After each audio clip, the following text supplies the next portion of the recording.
notre premier métier, c'est de protéger contre les risques. Et donc, ça fait des décennies que pour nous, le dérèglement climatique est une réalité, comme il est une réalité pour tous nos concitoyens. Je vous renvoie à tous les événements climatiques tragiques que nous vivons et que nos concitoyens vivent de plus en plus fréquemment dans notre pays et pas seulement dans notre pays. Donc oui, effectivement, nous avons une conviction et nous menons des actions maintenant depuis plusieurs décennies. Alors en pratique, comme cette table ronde, elle commençait par des aspects plutôt financiers. Nous, on a 2500 milliards d'euros d'investissement. Je rappelle que c'est votre argent qu'on investit, soit via l'assurance vie, mais aussi quand vous payez des cotisations d'assurance auto ou d'assurance des entreprises de responsabilité civile. Cet argent que vous nous confiez, évidemment, il est placé. D'où ces 2500 milliards d'euros. Et je profite d'avoir aujourd'hui la parole pour rappeler que ces 2500 milliards d'euros, très très majoritairement, à 64%, ils financent les entreprises. Je lis encore malheureusement le contraire. Il n'y a que 25% de ce montant qui est investi en dette souveraine. Ceci dit, compte tenu des déficits, il faut évidemment financer aussi les États, mais 64% ce sont les entreprises. 33% de ce montant, ce sont des obligations d'entreprise, mais 24%, ce sont des actions d'entreprise. Donc oui, nous investissons dans l'entreprise, dans l'économie réelle, et y compris dans des actifs qui sont réputés risqués, puisque ce sont des actions. Alors, globalement, puisqu'effectivement notre engagement sur le durable ne date pas d'hier, on a aujourd'hui plus de 80% de tous ces investissements qui sont couverts par des analyses extra-financières de type ESG. On a les 2/3 du portefeuille sur lesquels on fait des calculs d'empreinte en matière de biodiversité. Et l'exposition, pour être très courte, au charbon, elle est quasiment à zéro aujourd'hui, elle est à 0,2%. Et quand je prends les énergies fossiles, on est à 1,3%. Donc je dirais qu'on est très motivés. On a créé, nous, l'Observatoire de la finance durable pour le compte de l'assurance avant même qu'effectivement ce soit adopté par les autres secteurs du monde financier. Donc c'est un engagement qui est très très important pour nous, mais c'est aussi un engagement qui est important, pas seulement parce qu'on constate l'évolution du climat tous les jours, mais parce que c'est une demande de nos assurés. Et si je regarde maintenant sur ces 2400 milliards, les 1900 milliards qui proviennent de l'assurance vie, et bien là, et comme l'a dit Michel Ordignac tout à l'heure, évidemment nous exerçons notre devoir de conseil. Et notre devoir, c'est de répondre aux attentes des clients. Les attentes des clients, elles sont de plus en plus tournées vers la question de donner un sens à leur épargne. Et le sens, c'est le E, le S et le G. C'est le durable, mais dans une acception qui est extrêmement large. C'est pour ça que 92% des fonds en euros, donc vous savez, ces contrats qui sont garantis, qui sont très sécurisés pour les épargnants, eh bien, prennent en compte et promeuvent les critères ESG. Et puis sur les unités de compte, donc à peu près 500 milliards d'épargne qui sont levées, on a quasiment 30% d'unités de compte qui sont responsables, vertes ou solidaires. Et enfin, dernier exemple, on lance, et France Assureur l'a encore fait récemment, on lance régulièrement des programmes de place. On en a lancé un qui était assez connu, qui s'appelle Relance Durable France, 2,5 milliards qu'on a donc financé en tant qu'assureur avec la Caisse des dépôts à nos côtés, qu'on a lancé en juin 2020. Rappelez-vous, juin 2020, au plein cœur de la crise Covid, notre première crainte, c'était que l'économie mondiale collapse, tout simplement. Heureusement, ça ne s'est pas produit, mais c'était notre crainte. Et nous, on s'est dit, bon, on va quand même espérer qu'un jour, on en sortira, mais il faudra des fonds pour relancer l'économie et pour relancer notre souveraineté sanitaire en particulier, et donc sur des champs tels que la santé, le tourisme, les territoires aussi. Et on a alloué 2,5 milliards de financement pour les entreprises françaises. Et quelles sont les conditions pour bénéficier de ces financements?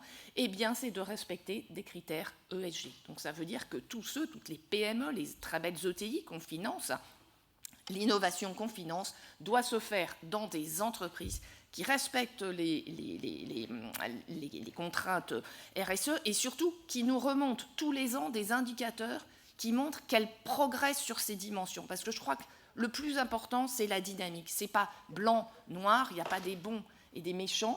En revanche, il y a une trajectoire, il y a une dynamique que tout le monde doit suivre.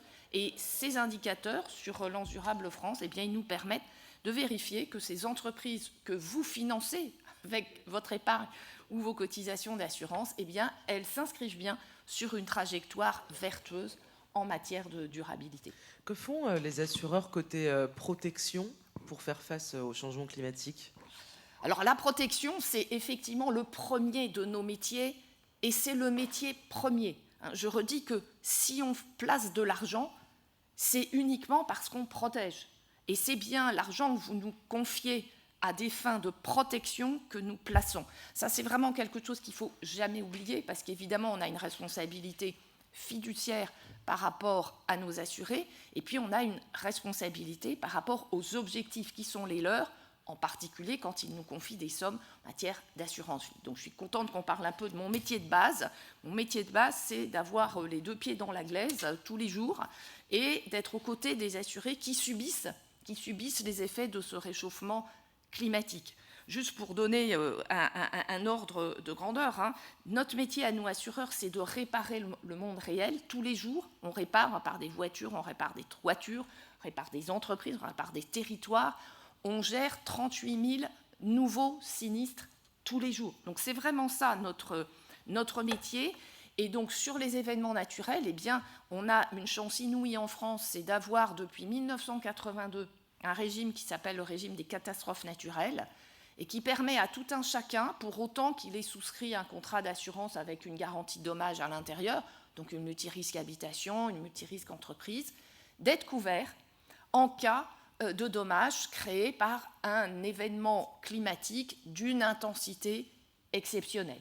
Je pense évidemment aux inondations, je pense aux cyclones, je pense aussi à la sécheresse.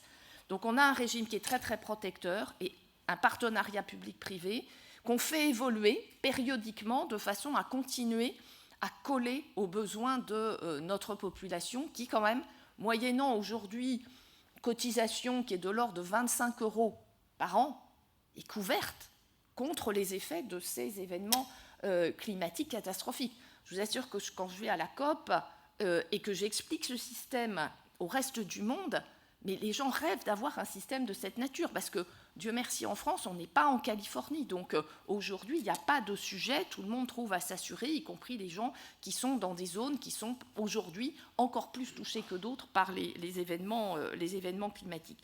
Donc, on a ce régime sur les événements climatiques. Maintenant, le plus important pour la gestion de tous les risques, et ce serait vrai pour le risque cyber ou même pour d'autres types de risques, c'est la prévention.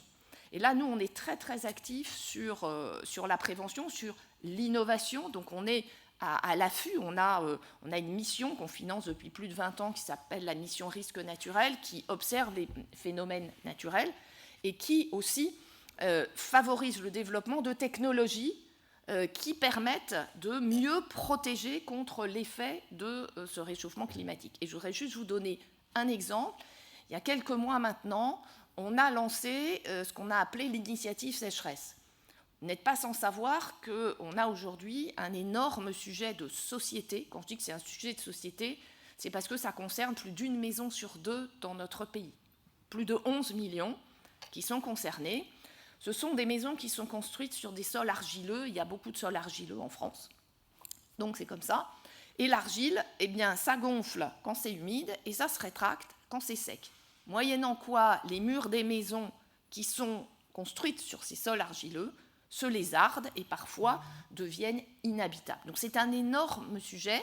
La sécheresse, l'effet de la sécheresse rentre d'ailleurs dans le régime de catastrophe naturelle, donc ces gens sont indemnisés à partir du moment où il y a un arrêté de catastrophe naturelle. Mais l'enjeu, au-delà de ça, parce qu'évidemment, il faut réparer, mais l'enjeu, c'est comment prévenir. Et donc, nous, on a mis plus de 8 millions d'euros sur la table, nous, assureurs, pour tester sur 5 ans l'efficacité de 4 technologies dont on espère qu'elles pourraient permettre d'améliorer la résilience du bâti. Donc on va sélectionner 300 maisons, 200 maisons qui sont aujourd'hui déjà sinistrées par la sécheresse, donc ont déjà des fissures. Donc on va réparer les fissures. Et en plus, on va mettre en œuvre une des 4 technologies. Et puis on va prendre aussi 100 maisons non encore sinistrées, mais construites sur des sols argileux, donc potentiellement exposés. On va leur appliquer une de ces 4 technologies, et puis dans 5 ans, on se donne 5 ans, évidemment on va monitorer tout du long, mais dans 5 ans, on espère qu'on pourra déterminer la technologie la plus efficace pour protéger durablement ces maisons contre les effets du retrait gonflement des argiles. Est-ce que vous avez des conseils à nous donner pour la prévention des risques climatiques? Est-ce qu'il y a des choses simples ou pas simples d'ailleurs à mettre en place? Alors, il y a déjà des choses qui sont simples à faire, et je vous renvoie au site internet de France Assureur. On a une association qui est dédiée, qui s'appelle Assurance Prévention, donc qui fait que de la prévention toute la journée sur tous les risques, et qui a sorti un certain nombre de guides à destination des particuliers pour qu'ils se préparent en cas de cyclone, par exemple, ou en cas d'inondation. Donc il s'agit d'avoir des radios avec des piles de rechange, si possible. Si c'est un risque d'inondation, d'essayer de remonter les meubles et de protéger au maximum tout ce qui peut être protégé. Si c'est des tempêtes, de fermer les volets. Bon, c'est des choses assez basiques. Mais qui relèvent de l'expérience qu'on vit à chaque catastrophe, et il y a parfois des drames humains, donc des décès parce que des gens veulent aller sauvegarder leur voiture qui est au 4e sous-sol d'un parking qui est déjà complètement inondé. Il peut y avoir des drames. De la même façon, on répète en boucle qu'en cas d'inondation, en risque fort d'inondation, il faut rester chez soi, il ne faut pas prendre sa voiture pour aller chercher les enfants à l'école. Les enfants sont beaucoup mieux en sécurité à l'école, vous, chez vous ou au travail, et vous attendez que les autorités vous donnent le droit de sortir pour ensuite prendre votre véhicule. On a, je pense, bien progressé, puisque l'été dernier, les parlementaires ont institué une journée nationale de résilience face à ces événements qui se déroulera le 13 octobre. Et en fait, ce qu'il faudrait faire, c'est, comme au Japon, avoir une déclinaison très, très locale des risques, parce que selon que vous êtes en porture d'une rivière, ou au contraire en bord de mer, ou au contraire à la montagne, vous n'allez pas être soumis, a priori, aux mêmes aléas climatiques, et ça veut dire que la protection, les bons réflexes qu'il faut avoir, il faut se mettre à la place de ces gens, nous on est à leur côté, c'est excessivement stressant de vivre un événement climatique intense. On ne peut pas savoir comment on réagirait soi-même en période de stress intense comme ça, on aurait peut-être des mauvais réflexes. D'où l'idée d'apprendre ensemble à avoir les bons réflexes, les réflexes d'abord qui sauvent des vies, parce que toutes ces catastrophes, avant d'être des dommages, ce sont des drames humains, donc sauvons des vies, et puis protégeons évidemment également les biens. Alors, il y a la prévention, on vient d'en parler, il y a aussi l'adaptation de nos comportements individuels et collectifs. Est-ce qu'il y a d'autres pistes à explorer sur le sujet? Alors, là, j'ai pas mal parlé des particuliers, mais évidemment, il y a d'autres acteurs. Je pense en particulier aux collectivités locales. Et les collectivités locales ont un rôle important à jouer, à la fois dans l'éducation des populations, mais aussi dans la préparation de leur territoire qui, de toute façon, va être soumis à des aléas climatiques de plus en plus intenses.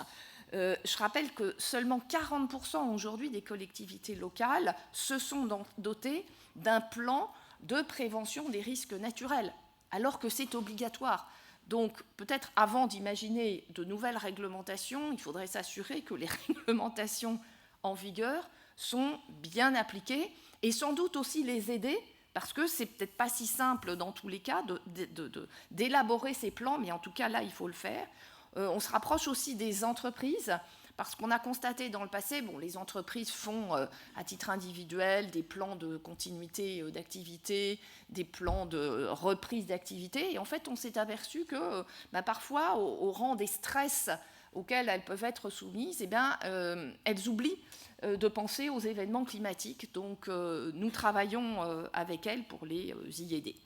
Et puis la deuxième dimension, je vais faire écho à ce que disait Marianne, c'est la transition.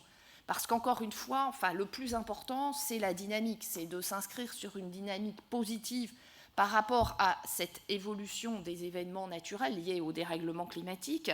Alors en fait, moi je prends un chiffre, je cite un chiffre qui est encore plus élevé que celui de Marianne, parce que je prends toutes les transitions, donc écologiques, énergétiques et digitales. L'Europe nous dit ça fait à peu près 750 milliards d'euros par an sur les 10 prochaines années. Bon, moi je vous ai dit, nous on a 2500 milliards de placements, les assureurs français, 10 000 milliards, prenez les assureurs européens.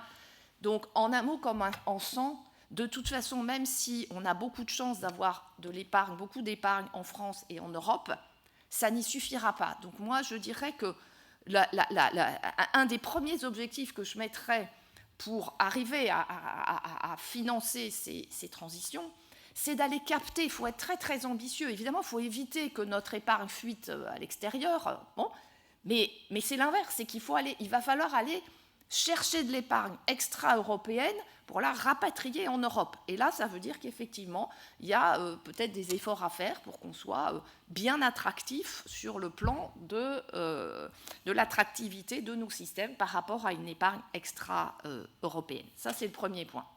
Le deuxième point, et il me paraît très important parce que dans les débats sur l'union des marchés de capitaux, etc., je ne l'entends pas souvent. En fait, quoi qu'on ait à financer, c'est toujours l'argent des gens qui financent. Or, les gens, nous, on les connaît bien, on n'arrête pas de les interroger, les épargnants français ou européens. Et quand on les interroge, à plus de 40%, ils mettent en un la sécurité et juste derrière, au coude à coude, presque ex aequo, la liquidité. Ils ne sont que 13% à mettre en un la performance. Je crois que c'est clair. Ils veulent de la sécurité, de la liquidité. Mais en face, il y a plein de projets de transition à financer et par nature, évidemment, sont des projets qui sont risqués. Donc il faut chercher des instruments qui vont permettre de faire cette transformation entre d'un côté le désir des épargnants qui est de la sécurité et de la liquidité et de l'autre des investissements qui sont nécessairement risqués. Et là, évidemment, vous m'attendez, mais vous m'avez trouvé le produit miracle, c'est le contrat d'assurance vie en euros. Parce que le contrat d'assurance vie en euros, il fait ça, d'où son énorme succès sur notre marché, parce que c'est le produit couteau suisse qui répond à tous les besoins des épargnants. S'ils veulent de la sécurité, c'est en euros. S'ils veulent mettre un peu de risque, ils mettent des UC. Mais voilà, et ça finance aussi bien la retraite, un projet, constituer une épargne pour une acquisition immobilière, financer les études du petit dernier, enfin voilà, d'où l'énorme succès. Et je pense qu'il faut vraiment réfléchir sur la base de cet instrument, parce que cet instrument, il a un énorme succès en France, mais il a un énorme succès parce qu'il répond aux vrais besoins des épargnants, parce que sinon, on peut à l'envie déclamer des discours en disant qu'il faudrait qu'ils investissent plus risqués les gens, mais sauf que s'ils ne veulent pas, de toute façon, ils ne le feront pas. Et donc, je pense que trouver ces produits qui font la transformation, et typiquement, évidemment, le contrat d'assurance vie me paraît évidemment essentiel. Et enfin, ma dernière remarque, c'est à nouveau, je reviens dans le monde réel, c'est quand même l'existence de projets de transition, de projets industriels de transition, parce que c'est très bien de se poser la question de leur financement, là, les 750 milliards d'euros par an. Mais en fait, moi, j'en vois pas du tout. J'en vois pas beaucoup, en tout cas. Je suis sûre qu'on aurait besoin de grosses infrastructures européennes dans le domaine de l'énergie, dans le domaine des transports, dans les réseaux, dans le ferroviaire, etc. Et en fait, aujourd'hui, je trouve que, bien entendu, il faut que nous, secteur financier, et protection, puisque moi j'ai un pied de chaque côté, je suis aussi dans le monde, et beaucoup dans le monde réel, il faut qu'on soit prêt, mais je crois que le message que j'ai envie de lancer, c'est un message au monde réel, c'est-à-dire allez-y, proposez des innovations que les scientifiques, que les ingénieurs, nous par exemple, et je conclurai là-dessus, on a un potentiel très important, puisque je vous ai dit qu'on passait notre vie à réparer le monde réel. Nous, on rêve que d'une chose, c'est de faire de la réparation durable. On le fait d'ailleurs avec des pièces de réemploi dans la réparation automobile, mais on manque terriblement de pièces de réemploi, de circuits de recyclage qui soient labellisés, etc. On pourrait faire infiniment plus, puisque de toute façon, c'est notre métier de réparer, on fait ça toute la journée. Il faudrait qu'il y ait également des professionnels qui soient labellisés, qui travaillent avec des techniques qui soient reconnues comme efficaces en termes de durabilité. Donc là, c'est un grand appel que je lance, parce que c'est avec le monde réel qu'on pourra avancer, nous, secteur financier pour ce qui est de l'investissement, et puis nous, assureurs, parce que tous les jours, on répare le monde réel. Merci Florence Lutzmann, j'espère que votre appel aura été entendu ce matin. On a encore un peu de temps pour quelques questions pour Madame Lutzmann ou pour Madame Baralayani, si vous voulez. Est-ce qu'il y a des questions dans la salle? Pas de questions. Si? Ici, mademoiselle. Bonjour, j'ai écouté tout ce que vous avez dit. Je m'appelle Emma Claire Fierce. J'ai une entreprise qui s'appelle Ocean 7 qui œuvre sur l'humain, l'eau et particulièrement l'océan. Vous avez parlé de réparer et vous êtes très focalisé sur la réparation matérielle en omettant la réparation humaine qui arrive forcément quand il y a des dommages matériels. Est-ce que vous pouvez parler de ce que vous avez fait ou des optiques que vous avez dans ce sens ? Alors là, j'ai effectivement, parce que je parlais du régime des catastrophes naturelles, donc là, on répare les biens. Maintenant, on a tout notre secteur des assurances dites de personnes. Hein, donc, vous savez très bien qu'on est des gros acteurs dans le monde de la santé, on est des gros acteurs dans le monde de l'assistance aux populations, parce que quand on a des événements majeurs, que ce soit des cyclones ou des inondations, il y a des besoins tout à fait spécifiques des populations, et les assisteurs, hein, qui sont ceux qui vous dépannent sur l'autoroute, qui vous rapatrient de l'autre bout du monde quand vous êtes très très malade, ce sont des gens qui sont en capacité d'évacuer des populations, et donc nous travaillons avec la sécurité civile, avec les pouvoirs publics, quand il y a effectivement des phénomènes de grande ampleur et qui touchent des nombres importants de personnes. Et donc, après, toutes nos garanties, encore une fois, que ce soit des garanties santé, des garanties de prévoyance, donc si les gens ensuite sont en incapacité, en invalidité, tout ça va jouer également. Donc, effectivement, la protection qu'on offre, c'est une protection qui est globale.